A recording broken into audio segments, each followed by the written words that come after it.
Hey, you over there, you with the stupid hair. Hey, Mr. Gacha guy.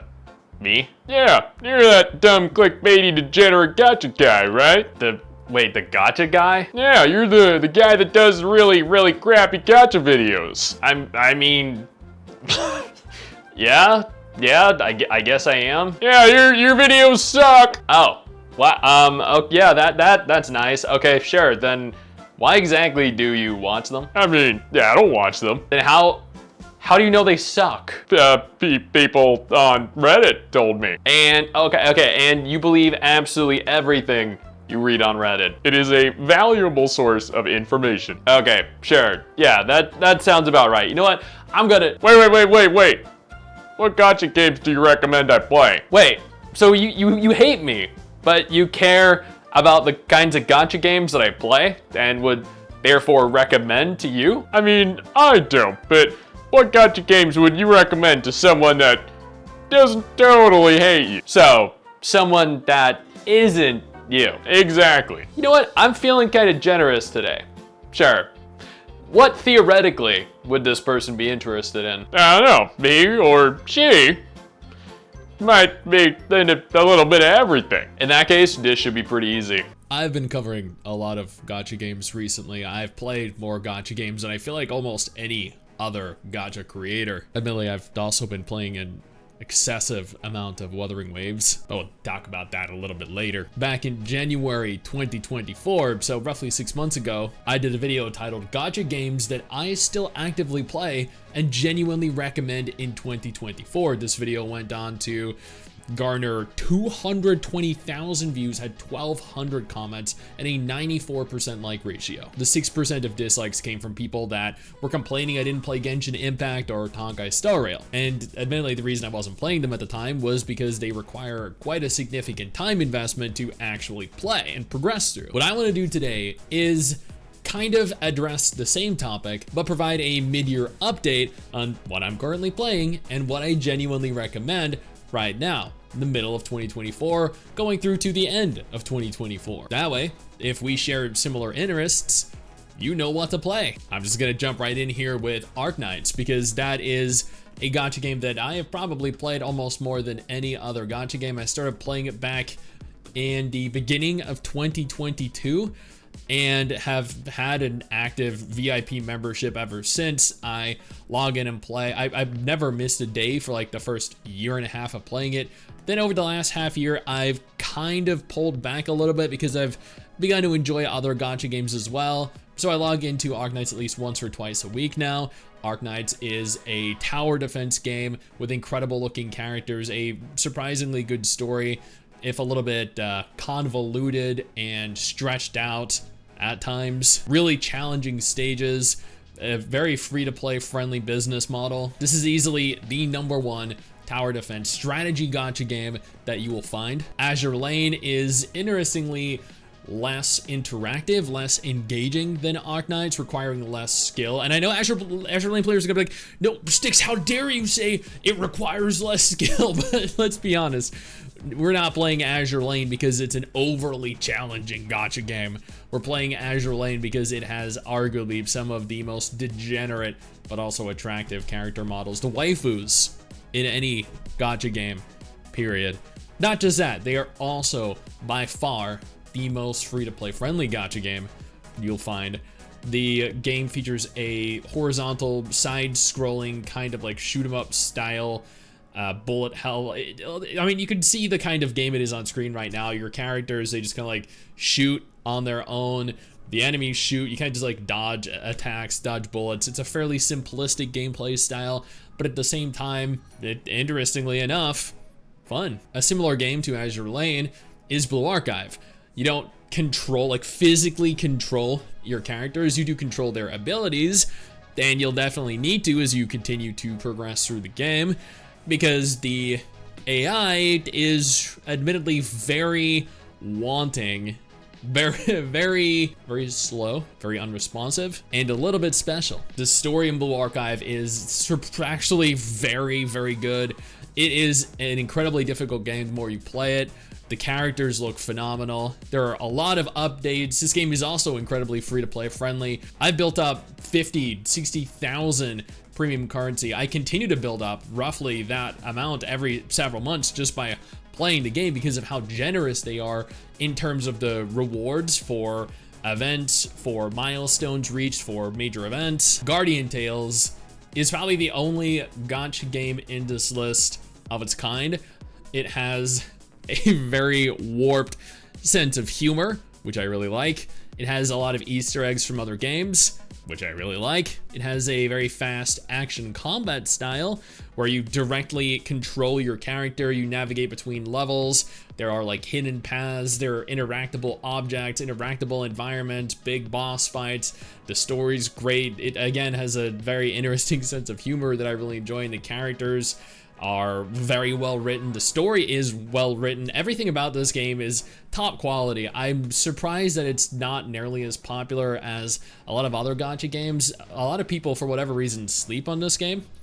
I don't understand why. Maybe they're just not a fan of the old Zelda aesthetic. Before I continue to discuss any additional games, I want to take a moment to thank my incredible patrons over on Patreon and YouTube channel members who allow for me to continue to do dedicated videos like this every single day. You guys are phenomenal, and I cannot thank you all enough for the support. Nikke is a gacha game that I've been playing for 10 months now. I've not missed logging in a single day, because I very, very strongly and deeply value the resources that I'm farming that allow for me to successfully pull for every upcoming waifu. Like, I recently just got crowned during the event. I admit I didn't roll for the new bunny girls because I didn't really feel like they were necessary. Nikke is, people misinterpret the actual purpose of the game. They think that it's just merely an AFK game, when it's not. On the contrary, yes, a lot of it can be done AFK, but there comes a time when full manual play is required, and once you hit that point in the game where it is, you'll come to realize that more of the game is manual than it is auto. The story in Nikke is one of the 3 best storylines I've ever played through in a gacha game. The characters are some of the best cast of characters you'll find. The voice acting, in terms of its English dub, is one of the best English dubs in a gacha game, period. It's not that free-to-play friendly, though. Let me forewarn you. They do give a lot of premium in-game currency, thousands per month. During events, they give dozens of 10 pulls. They're very generous in terms of how they reward you. Everything just costs an absolutely exorbitant amount to actually obtain. Path to Nowhere is essentially like a darker, more 3D version of Ark Knights. I know there are a lot of very discernible differences between the two. The character models, the graphical style, the actual style of gameplay, the amount of characters you can field at any given time. Everything about the game is different, but at the same time, it's still the same kind of game. So it's like comparing Genshin to like Tower Fantasy or Wethering Waves. They're at their core similar games, but then they diverge quite significantly the deeper you get into it. This game has a great dub, it has a great cast of characters, a great story, a fairly interactive, fairly engaging combat system, especially given that you can move your characters around. The reason I've been playing it a lot recently is because I plan on doing an updated video on it very soon. Punishing Gray Raven is arguably the gacha game that has the best combat in the genre. I personally think Wethering Waves has taken that title, but many people still consider Punishing Gray Raven to have the fastest, smoothest, most complex action combat of any gacha game. I think it has the second best, and that's still a great title to hold. This is a segregated, instanced, mission level based gacha game. You field your characters, you engage in really fast-paced action combat, has a decent story, fairly free-to-play friendly, given the rates are significantly lower typically than the vast majority of its competition. And by rates, I mean the rate of unit acquisition. Wethering Waves is the game that I think I've played the most in the last month, and I mean, it makes sense as to why that is. Wethering Waves just launched, and it's a really fun game. The world that you can explore is beautiful. It's one of the very few open world gacha games out there. The cast of characters is admittedly both surprisingly good and surprisingly bad. Because you have characters like Yang Yang, who has a really, really bad voice actor, or bad voice direction rather, and a fairly uninspired, boring character overall. Then you have like Tisha, who's pretty much the same. You have the Rover, who again falls into that category. But then you have characters like Alto, Scar, Gion, characters that have really great voices, that have really good personalities. We have Yinlin, who looks absolutely incredible, and then we even have other characters like Jinta and Zhangli that are coming. These are characters who look even better than current characters. The story, chapter 1 through 3, not very good at all, like a 3 out of 10. Chapter 4 and 5, maybe like a 5 or 6 out of 10. Then chapter 6 was like an 8 out of 10 for gacha games, not for like single player or multiplayer like JRPGs or Western RPGs. No one has ever labeled storytelling in gacha games to be comparable to the best stories ever told in gaming. The action combat, the world exploration, the building of the world itself, everything about this game continues to get better the more you play it. And with patch 1.1 right around the corner, there's even more incentive to continue playing. And finally, Zenless Zone Zero. I know this game hasn't launched yet, but it is a game that I am still very eagerly anticipating.